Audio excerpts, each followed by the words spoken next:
Pernah denger nggak sih rencana negara yang mau bangun 3 juta rumah setiap tahun? Yes, 3 juta per tahun. Berarti kalau dihitung-hitung, itu 15 juta rumah dalam 5 tahun ke depan. Pasti banyak dari kita yang langsung mikir, wah ini ambisius banget. Atau jangan-jangan cuma gimmick di atas kertas. Wajar kalau skeptis. Tapi tunggu dulu. Di pembahasan kita kali ini, kita bakal kupas tuntas data resmi dan strategi sebenarnya di balik mega proyek triliunan rupiah ini. Santai aja, tapi tetap tajam. Kita bakal lihat sama-sama apakah visi raksasa ini emang beneran realistis atau enggak. Biar obrolan kita terstruktur, ini dia peta jalan yang bakal kita lewatin.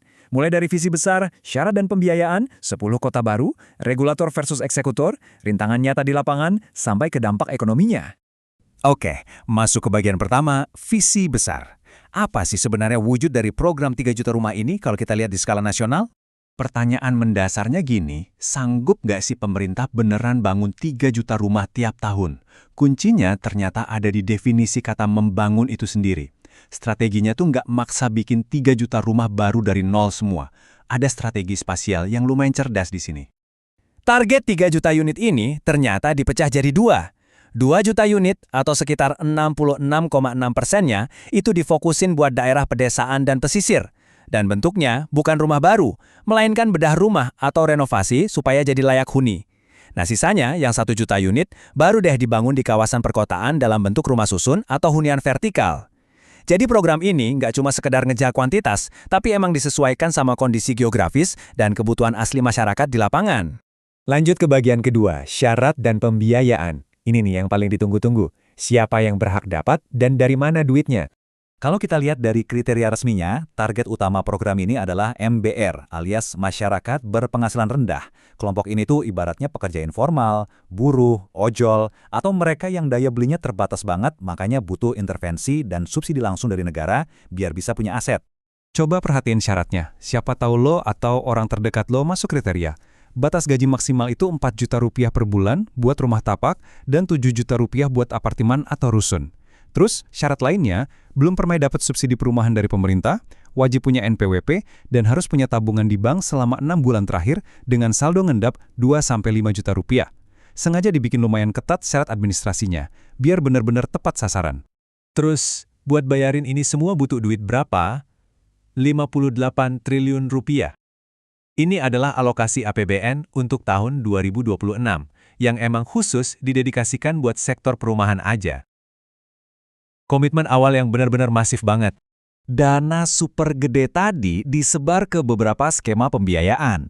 Pertama, ada FLPP atau KPR subsidi. Targetnya 350.000 unit dengan bunga tetap yang gila banget murahnya, cuma 5%.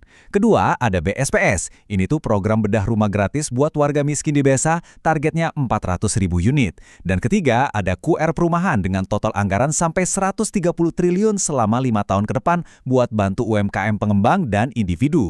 Jadi skemanya benar-benar berlapis buat ngerangkul semua kalangan. Masuk ke bagian 3, 10 kota baru. Ini salah satu rencana fisik yang paling ambisius dari keseluruhan program. Pemerintah lagi serius ngerencanain pembangunan 10 kota baru. Titik-titik awalnya udah mulai diidentifikasi nih, nyebar dari barat sampai timur Indonesia. Ada di Tangerang, Bogor, Batang, Deli Serdang, Kuburaya di Kalimantan, sampai merambah ke wilayah Jawa Timur dan Sulawesi. Konsep kota barunya ini juga bukan asal bangun. Tiap kota diproyeksikan bakal punya 100.000 unit rusun yang terintegrasi langsung sama kawasan industri. Poin utamanya apa? Biar para buruh dan pekerja pabrik bisa tinggal deket banget sama tempat kerjanya. Jadi nggak ada lagi tuh cerita tua di jalan. Ini bisa memangkas biaya transportasi harian dan otomatis naikin kualitas hidup mereka secara drastis. Bagian 4. Regulator versus eksekutor. Punya visi besar sama duit banyak doang nggak cukup, harus jelas siapa yang kerja di lapangan. Di sini ada pembagian tugas yang lumayan tegas. Ibarat tubuh, Kementerian PKP itu otaknya. Mereka yang jadi regulator, bikin kebijakan, ngurusin regulasi, dan nyari pendanaan. Nah, ototnya siapa? Pemerintah lagi ngebut-ngebut bentuk badan baru namanya BP3R. Targetnya jalan Januari 2026. BP3R ini yang bakal jadi eksekutor lapangan. Mereka yang urus lahan, ngejalanin bedah rumah, dan yang paling penting, babat habis birokrasi perizinan yang selama ini terkenal ruwet. Bagian 5, rintangan nyata. Oke, visinya emang kedengaran cakep banget, tapi mari kita balik ke realita. Bikin jutaan rumah tiap tahun itu tantangannya banyak banget. Realistis aja, ada 3 ganjalan gede yang siap ngehadang. Pertama, harga tanah yang udah terlanjur mahal karena digoreng sama spekulan properti. Kedua, perizinan yang super ribet dan sering banget tumpang tindih antara aturan pusat dan daerah. Ketiga, dananya tetap terbatas. APBN kita tuh cuma bisa nutupin sekitar 10% dari total kebutuhan. Artinya apa? Kalau nggak ada investasi dari swasta, proyek segede ini gampang banget mangkrak. Dan yang menarik, pemerintah sendiri sadar loh sama masalah ini. Data internal mereka secara transparan nunjukin banyak kelemahan sistemik. Mulai dari data spasial yang masih berantakan, sampai aturan hunian berimbang dari pengembang swasta yang ternyata baru terrealisasi 30%. Transparansi kayak gini sih patut kita apresiasi ya, karena kalau kita tahu di mana penyakitnya, ngobatinnya juga bisa lebih bener. Bagian 6, dampak ekonomi dan harapan. Kenapa repot-repot ngelewatin semua rintangan tadi? Mari kita lihat gambaran besarnya. 5 juta. Itu adalah proyeksi penyerapan tenaga kerja, dan ini baru dihitung dari operasional 10 kota baru tadi loh. Sektor properti dan perumahan tuh punya efek domino alias multiplier effect yang luar biasa ke ratusan industri turunan, mulai dari industri semen, baja, sampai ke furnitur dan elektronik. Kalau ini beneran dieksekusi dengan rapi, perputaran ekonomi yang muter di masyarakat tuh bakal gede banget. Intinya gini, ini bukan cuma sekedar proyek nyemen bata bikin infrastruktur. Ini adalah motor penggerak ekonomi raksasa sekaligus cara negara menuhin janji konstitusi. Negara lagi berusaha hadir buat pastiin masyarakat, entah itu ojol, pekerja formal, atau warga pesisir, punya tempat tinggal yang layak. Tantangan birokrasi dan lapangannya emang super berat, tapi harapan buat ningkatin standar hidup jutaan keluarga di Indonesia jelas jauh lebih berharga untuk diperjuangkan.